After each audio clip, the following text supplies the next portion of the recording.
What is up, guys, and welcome back to another video. Look at this sweet hard body. We did a little sound system install, fixed some starter issues. This thing is clean as hell. I've been working on it a long time at Nissan. He's coming over here too, but super clean truck. Has like 250,000 miles on it. Really original. Really good looking. He's had a lot of stuff redone in here too. Really sweet ride. So today I'm going to be pulling out the pistons and stuff out of this 5.3, and I'm going to be soaking them in the parts washer, as well as just kind of trying to clean up the block. It's basically clean day for the rotating assembly, and that piston rings and bearings and stuff get here tomorrow, which I don't know what that'll be in the video, but I may have to leave to go Facebook Marketplace. Somebody had some 60-pound injectors, brand new FICs. I believe maybe they were Deechworks. I don't remember. 60 pounds though. I'm gonna go scoop those up for a deal if he'll message me back, which hopefully he does. He shot me a message earlier, but we'll see what he says. For now, I'm just gonna get these pistons out. Luckily, on stock LS pistons, the forward, or on the 5.3 at least, the forward's already marked. So I just numbered them basically. I never technically showed the truck that this is going in, the LS. I can show you the front end because the truck's over there in the dark. There's front end. It's that blob over there. So the block is kind of nasty right now, but it looks shiny because it's got degreaser on it. But I'm gonna blast all this crap off so you can still see all the dirt. And keep in mind how nasty that is. Here's the block. Sorry the compressor's on, but you can see that it's just a little rusty. I'm gonna give it a coat of some VHT black engine enamel, and I'll get back with you. I'm not gonna get it in the main journals. It's really important, or in the cylinders. I'm probably not even gonna paint the deck. There's no point. It's literally just gonna be the sides and a little bit in the front, even though you won't be able to see it. I'm gonna leave that sensor in there, kind of on, you know, I'm not worried about that right now. So yeah, it's crank sensor, and then the cam sensor's down in there. But yeah, I'm gonna leave the crank sensor in kind of on purpose. I don't really want to pull it out, so don't call me an idiot. Dumb idiot. And I look at myself in the mirror and I say, dumb idiot. We got this thing all honed up, and the block's painted and stuff and cleaned. It's ready for assembly now. Got all the crap out of it. You always want to make sure your oil galleries and shit are really clean on these, because if not, you'll have a bad day, especially your valley for your lifters, your oil galley. So anyways, we already got the rings. They're all ready, so we're gonna go ahead and start assembling the pistons and have them ready to go in. Then we'll come over here and do the crank and get this thing together. So crank cleaned up, got the bearings in there, and got this crank in there, and it's all torch spec. So now we're gonna move on to rods. I went ahead and got the easy piston ring compressor, so I don't have to sit there and play with the ones that are a pain in the ass. For like 20 or 30 bucks, it's well worth the buy. This is just a cheapie. Makes your life way better. It's tapered, and the rings really stay where you want them to go. So we'll put some assembly lube on these guys and get them back where they need to go. Freaking nice. Just drop it down in there and it holds everything. Yeah, and it holds it all. You don't want this to scratch the liners too bad, so just be gentle with it. You want me to? I was gonna make sure it lines up on that end. Get the old finger in there. Make sure you don't pinch it, obviously. Just like that. But all you have to do is hit them. You don't have to deal with no cranking on them. After that, you're good. So they're all in. So we're gonna get the bottom end torqued up. I'm just using factory torque specs on it, and then I don't know, then it might be cam time, buddy. I hope. We went with that cam. It's BTR Truck Norris cam. Yeah, I'll show you all the box. It's kind of pretty good.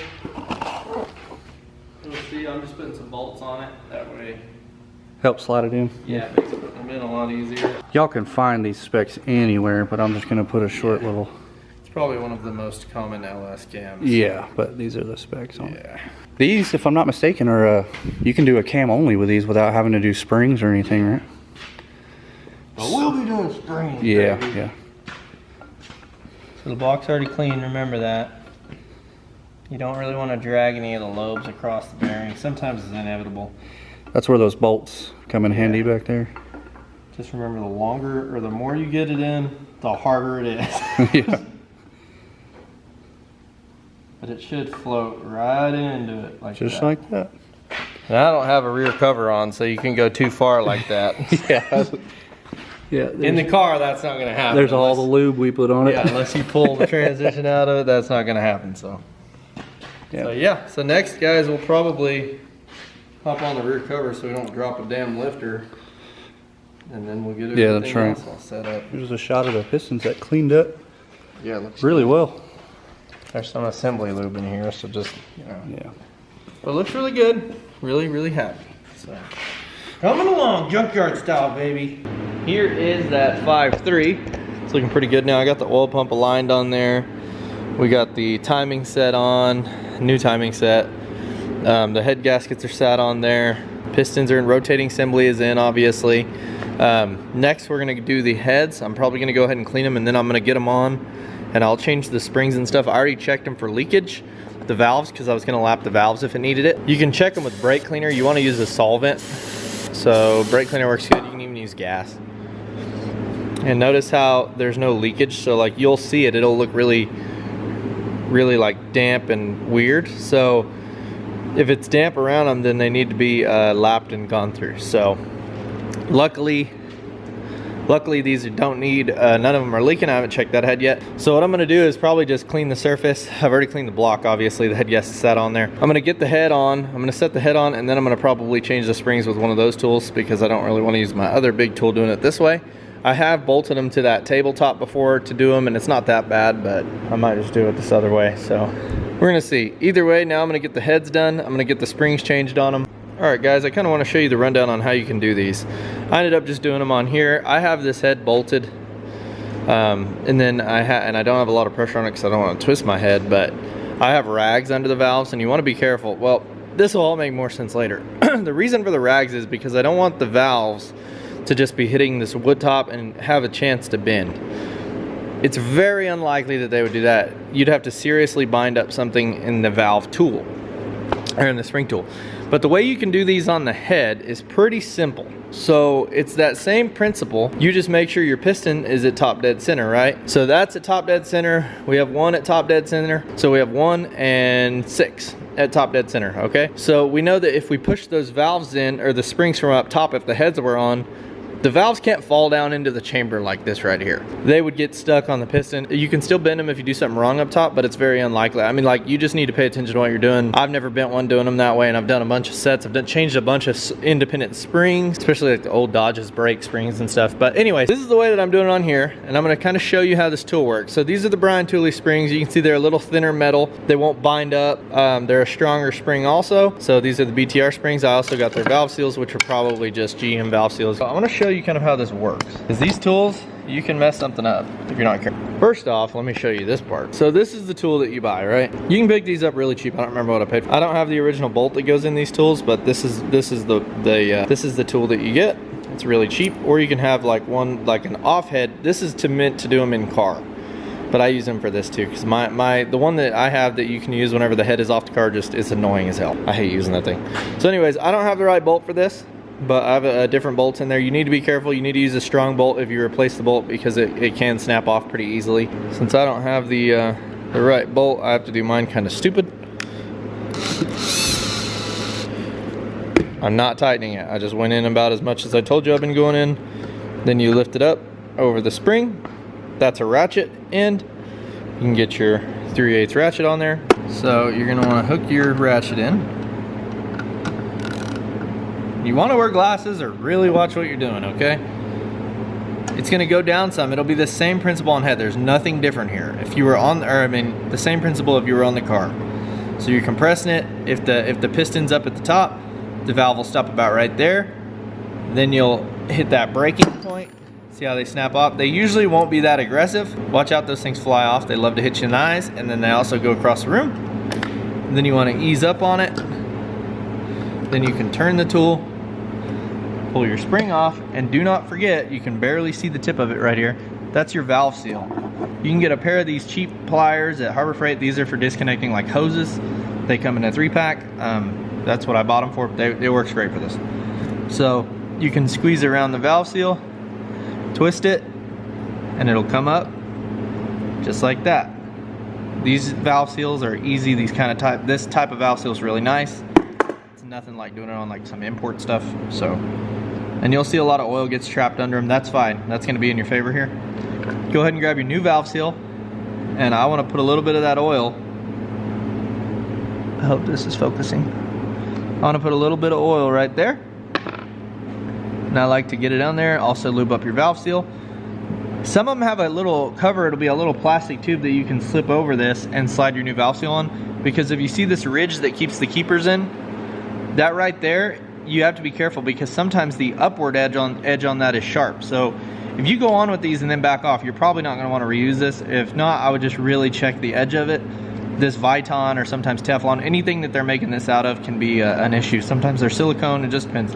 So, and then you want to work it on there really easy because like I said, these sharp edges can get it. And then you want to get that down there. Then you can take your new BTR spring or whatever springs you're putting on. These BTR springs in the kit are the same for exhaust and intake, so you don't have to worry about anything there. You want to get your retainer on here. Keep in mind, I have my keepers. Don't let these guys go away. You want to turn this back over this. Now look, if I just squeeze down on it, notice how that is not centered. See how that's not centered? You're going to have a hard time. You won't be able to get the keepers in, the little things. You won't be able to get them in very easily.